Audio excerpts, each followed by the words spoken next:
Chii chinokuchemedza? Kana ndangosekwa nevanhu ndopandotanga kuchema. Mm? Kana ndangosekwa nevanhu ndopandotanga kuchema. Vanhu vanokuseka ndeva? Kuchikoro, maraini. Unonzwa sei vanhu pavanenge vachikuseka nenyaya yemapambane? Zvangosiyana nazvo. Alright, kubva nhasi usachema ndidi? Wanzwa ka?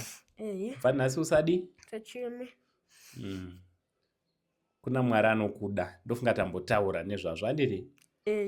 Vanhu vanotonzwisa tsitsi ndo vanoseka. Handidi? Iwe you are strong. Handidi? Wakasimba iwe you are very strong. And Mwari anokuda futi. Handidi? Hauna kusiyana nevamwe vacho vanenge vachikuseka, you are not different kubva pavari. Handidi? So kubva nhasi zviziva kuti inini handicheme. Zviudze kuti inini handichemedzwe neumwe munhu. Inini handichemedzwe neumwe munhu. Good. Handidi? Makadii? Ndiripo makadiwe zvinyi. Aiwa, tinofara. Chekutanga, mhuri yeZimbabwe ingada kutanga kuziva kuti mama munonzi Mai ani, mhuri yakamira sei uye kunoku kwatiri ndekupi? Ini ndinonzi Charity Marondo, Mai Marwa. Ndinogara kuLevy 1 extension guta rino raHarare. Ndine vana vangu 5. Alright. Mungati tsanangura kuti vana venyu 5, first akura sei, second, third kusvika kune wepesi? Ekutanga ane 15 years. Anesu ane 12 years. Alright. Wechi3 matwins ane 4 years. Oti wechi4 musikana ane 1 year 5. Alright. Saka ari padhuze nemi uyo ndiani? Anonzi Anesu. Alright. Ane makore mangani? Ane 12 years. 12 years. Alright. Mungada kumboti tsanangurirawo kuti dambudziko rakamira sei remukomana wamatidanira? Tinotenda. Anesu mukomana akazvarwa mugore ra 2014. 2014. Akazvarwa akadaro. Akazvarwa ane nhepa nekupaka papa hapana kumira zvakanaka. Ndakatanga ari diki. Zvinhu zvakandirwadza, zvinhu zvakandibaya mwoyo kuti sei zvimwanawe abuda akadai. Ndakarwadziwa zvekutodaro. But hapana ndakakwanisa kuudza kunze kwavabereki vangu nehama dzangu dzepedyo chete. Nehama dzangu dzepedyo ndovakangoziva dambudziko remwana wangu. Alright, kana muchiti panengo pake hapana kumira zvakanaka kune vangada kunzwa, pakaita sei? Mukomana akazvarwa weti yake ichibuda nepaguvhu. Akazogadzirwa ane 3 months. Bvagadzirwa nhengo yake inhengo yakamira ine nyama yepasi, padenga hapana chinhu. Alright. Kuroti yakanobatana neguvhu. Paakagadzirwa zvakasepa zvakakamurwa nemachiremba. Paguvhu pakavhavharwa paibuda neweti. Alright. But before zvanga zvakangobatana. Kuroti guvhu nenhengo zvaingova zvazviri panzvimbo 1. Alright. So maona dambudziko iri makanzwa sei semubereki? Zvinhu zvakandirwadza. Zvakatora nguva zvikandirwadza ndambogara namai wangu. Vakandicomfortawo but asi zvinhu zvinogara zvichindirwadza mukati memwoyo wangu. Alright.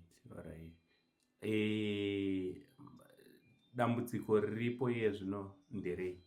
Uye panapa munogara sei? Pamba penyu uye munoshandisa imba yakakura sei? Panapa ndinondolojawo. Ndinoloja 1 room mune vana vangu 5 iwawo. Munhu anoenda kuchikoro but munhu ndine challenge yemapambasi. Anotsvaka mapamba nemauniform.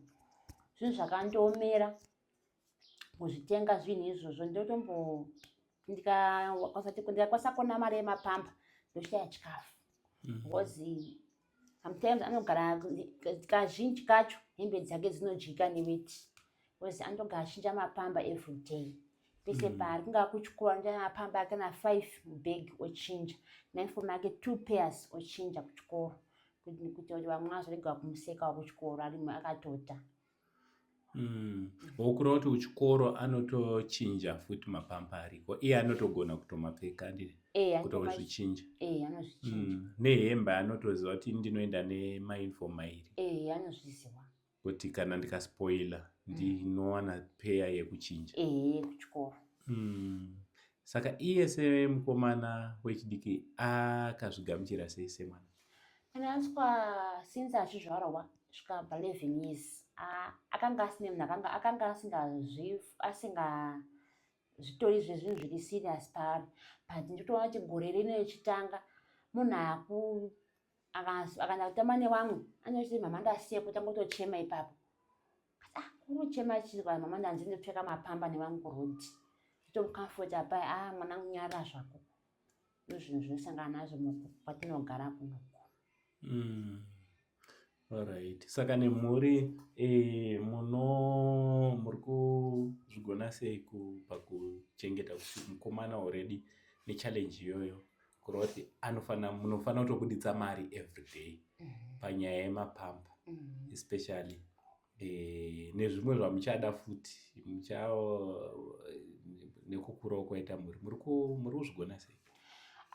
Zvinhu zvakandoomera ini ndiriisa machicken cuts paspeed but zvinhu zvakandoomera ukaona mari yacho unodamba munoda chikafu iye anoda mapamba nguva zhinji ndikamboonawo kamari kadiki kako tenga nati 100 aya ndikandisinawo mari tengoye mahafu mapaketi but zvinhu zvakandoomera kuti mumba munowana 5 anoda kudya chikafu iye anoda kuitawo zvake zvanenge achidawo zvemapamba zvinhu zvakandoomera.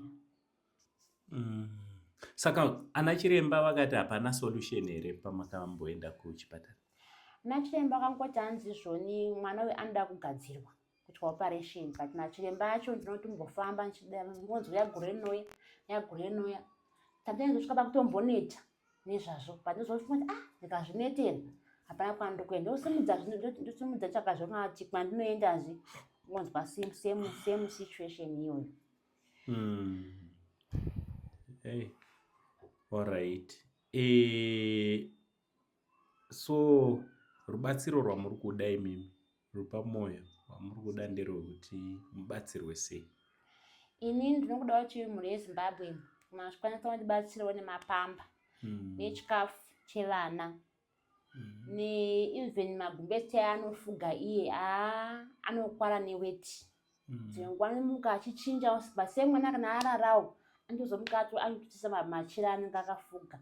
Saka zvinhu zvinondidyira zvinhu zvinopedzera zvinhu zvinokwadza magumbezi anofuga chikafu even chaiwo idzi hembe dzake hadzigari hembe dzake hadzigari nhau yeweti zvinode mujeka neweti zvakanyanya. Saka muri kuti mukawanawo magumbezi akati wandei nenhumbiwo dzake semunhu anogara achikatotesawo nguva zhinji nezvekudyawo sipowo dzekuwacha chaidzo. Alright. Situation iyi yakachinja upenyu hwenyu zvakadii? Situation iyi zvinhu zvinondirwadza nanhasi kubva muna achizvarwa svika 12 years ino yaari izvozvi zvinhu zvakangotoma even kuti mazvikoro maschool fees chaiwo ndotadzawo mabhadhara nekuti apo unoona mari yemapamba vamunoda kudyiwa unobhadhara maschool fees zvinhu zvakandoomera pamwana iyeye. Alright. Tiri papo mafizi anobhadhara mari? School fees aibhadhara $50 per term. Alright. Ko size dzebhutsu? Bhutsu anopfeka size 5. Size 5. Kuchikoro kopfekwa black kana brown?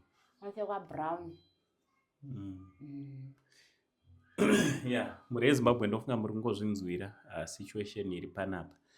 Mukomana anonzi Anesu akazvarwawo zvakasiyana nevamwe nengo yesikarudzi yakazvarwa yakabatana neguvhu zvikazoparetwa but still nhengo yachona yakati zvatisiyanei nezvatinoziva. Saka takukumbira kune vanoda kubatsira, ngatibatsirei. Kune vanoda kunatsonzwisisa, you are free zvakare, handivasununguka kuuya kuzotomona. Mosvika paground mozomuona. Vazhinji vari kuti mamuvhara aiwa, tamuvhara nechikonzero chekuti mwana kaari kukura, saka tatiti timuchengetedze, timuprotectewo kuti paanofamba asazosangana nemabullies kufamba umu. Mukomana ari panapa anonzi Anesu uyu ari mwana wechipiri namai vake mumhuri mavo, vakazvarwa ripo 5. So takukumbirawo kuti let's help this family kuitira kuti vange vari vanorerukirwa. Kune vachakubatsirai, mungatipawo phone number dzenyu kuti dzakamira sei, also mungada kuti kudii kune vachakubatsirai. Zvinongoti mhuri yeZimbabwe, zvese zvamangondibatsira nazvo ndinongogamuchira. Ndizvo zvandingangotaura mhuri yeZimbabwe. Phone number dzenyu dzinoti chii? 0789 795 496 kana kuti 0772 951 305. Aiwa, tinotenda kuti muchabatsirika mushure mekunge vanhu vaona video rinoiri. Anesu, zviri kudii shamwari yangu? Ndokumbira mumupe kamaiki abate. Adede. Kabate zvako padhuze nemuromo. Adede. Uri grade ani? 6. Uri grade 6? Alright. Ndanzwa kuti unochema kaiwo. Chii chinokuchemedza? Kana ndangosekwa nevanhu ndopandotanga kuchema. Kana ndangosekwa nevanhu ndopandotanga kuchema. Vanhu vanokuseka ndeva? Kuchikoro, maraini. Unonzwa sei vanhu pavanenge vachikuseka nenyaya yemapambane? Zvangosiyana nazvo. Alright, kubva nhasi usachema ndidi? Wanzwa ka? Kubva nhasi usadi? Tacheme. Kuna Mwari anokuda, ndofunga tambotaura nezvazvo handidi? Vanhu vanotonzwisa tsitsi ndo vanoseka. Handidi? Iwe you are strong. Handidi? Wakasimba iwe, you are very strong. And Mwari anokuda futi, handidi? Hauna kusiyana nevamwe vacho vanenge vachikuseka, you are not different kubva pavari, handidi? So kubva nhasi zviziva kuti inini handicheme. Zviudze kuti inini handichemedzwe neumwe munhu. Inini handichemedzwe neumwe munhu. Good. Handidi? Alright, pakanaka. Waita basa rako wataura neni, handidi? So hama dzangu ka, mukomana uyu ari kusangana hake nechallenge kuno kwaanenge ari yemabullies.